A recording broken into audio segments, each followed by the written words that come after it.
तो दोस्तों अगर आप मॉडर्न एरा में नए फाइटर जेट्स की बात करते हैं तो ऐसे में अगर उनकी कैपेबिलिटीज़ को बढ़ाने के लिए किसी चीज़ के ऊपर काम किया जा रहा है तो उसमें सबसे पहला जो काम है वो यहाँ पर यही किया जा रहा है कि फाइटर जेट के पास में जो देखने की क्षमता है या फिर कह सकते हैं कि जो सुनने की क्षमता है, ओवरऑल उसके जितने भी सेंस हैं उनको काफ़ी ज़्यादा स्ट्रॉन्ग किया जाए, जिससे कि आप कह सकते हैं कि एक वॉर सिचुएशन में जो फाइटर जेट है वो इफ़ेक्टिवली अपने जो टारगेट्स हैं और साथ में अपने जो टास्क हैं उनको अचीव कर पाए। तो इसके लिए सबसे पहले जो फाइटर जेट के सेंसर्स, रडार और साथ में एवियोनिक्स है इनको काफ़ी ज़्यादा पावरफुल बनाने की कोशिश की जा रही है। और यहाँ पर यह भी कोशिश की जा रही है कि इनकी जो पावर और साथ में स्ट्रेंथ है उसको बढ़ाते हुए इनका जो ओवरऑल पावर कंजप्शन है उसको कम किया जाए। तो कुल मिलाकर के यहाँ पर भारत की साइड से भी इसी दिशा में काम किया जा रहा है और भारत के इसी एक प्रोजेक्ट को लेकर के बड़ी न्यूज़ सामने निकल करके आई है, जिसके बारे में इस वीडियो के अंदर डिस्कस करेंगे।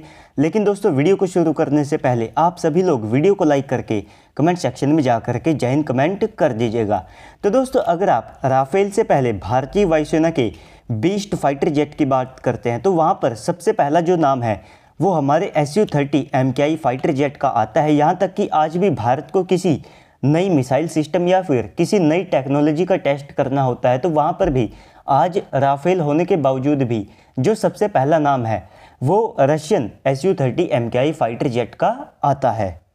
तो ये जो फाइटर जेट्स हैं ये और लंबे समय तक भारतीय वायुसेना के बेड़े के अंदर सर्विस देने वाले हैं। तो ऐसे में इनकी रेलेवेंस को बढ़ाए रखने के लिए भारत ने सुपर सुखोई प्रोग्राम शुरू किया, जिसके अंतर्गत हम इन फाइटर जेट को सुपर सुखोई स्टैंडर्ड के ऊपर अपग्रेड करेंगे और इसके तहत भारत इसके जो रडार सिस्टम है उनको भी बदलने वाला है। जहां पर हम पहले से इसके IRST सिस्टम के ऊपर काम कर रहे हैं, साथ ही साथ अब भारत के द्वारा प्रोजेक्ट विरूपाक्ष के अंतर्गत एक नया रडार सिस्टम इसके लिए बनाया जा रहा है जो कि 1800 से लेकर के 2000 की संख्या में TR मॉड्यूल्स के साथ में आएगा और अपनी कैटेगरी में ये वन ऑफ द बेस्ट और साथ में स्ट्रॉन्ग AESR रडार बनने वाला है, क्योंकि इतने जो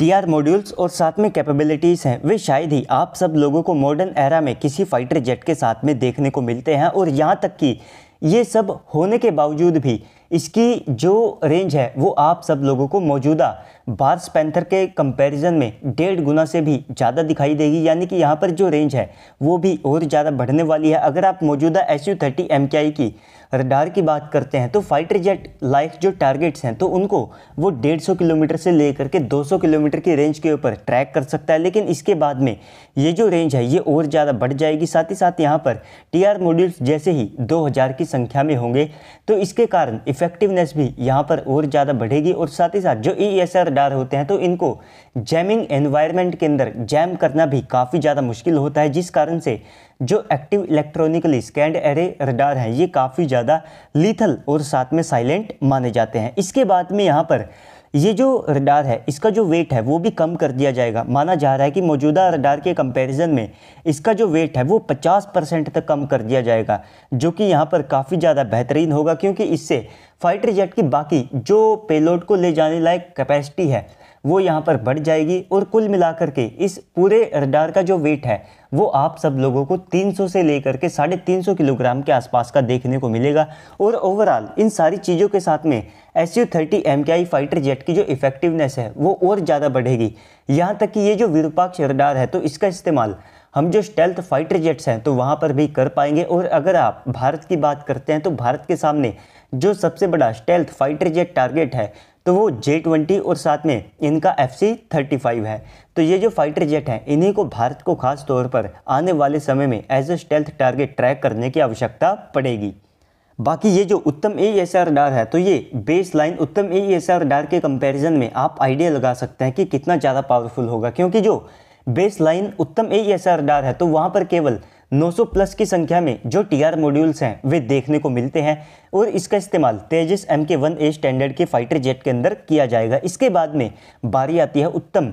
AESR मार्क 2 वेरिएंट की, तो वहाँ पर 1200 से लेकर के 1400 की संख्या में जो TR मॉड्यूल्स हैं वे अलग अलग फाइटर जेट के हिसाब से देखे जा सकते होंगे। और इसके बाद में ये जो विरूपाक्ष रडार है तो इसमें आप सब लोगों को 1800 से लेकर के 2000 की संख्या में जो टीआर मॉड्यूल्स है वे यहाँ पर दिखाई देंगे। तो दोस्तों ओवरऑल इस सारी वीडियो के बाद में अब आप सबको क्या लगता है कमेंट सेक्शन में बताइएगा। और साथ ही साथ यहाँ पर हमारी LRDE और HAL के द्वारा 3 अलग अलग जो वेरिएंट्स हैं वे यहाँ पर पेश किए गए हैं। तो इन तीनों में से जिस भी वेरिएंट को सिलेक्ट किया जाएगा तो उसके बाद में फाइनली 2025 से आप सब लोगों को इसकी जो टेस्टिंग है वो SU-30 MKI के 2 टेस्ट बेड के ऊपर होती हुई दिखाई देगी। तो इसके बारे में भी आप नीचे कमेंट सेक्शन में मेंशन कीजिएगा। बाकी तो अगर आपको वीडियो अच्छी लगी है तो वीडियो को लाइक कर दीजिएगा। अगर आप चैनल के ऊपर पहली बार आए हैं तो प्लीज़ से चैनल को भी सब्सक्राइब कर दीजिएगा। तो चलिए दोस्तों आज की इस वीडियो में इतना ही, मिलते हैं अगली वीडियो में, तब तक के लिए गुड बाय, जय हिंद।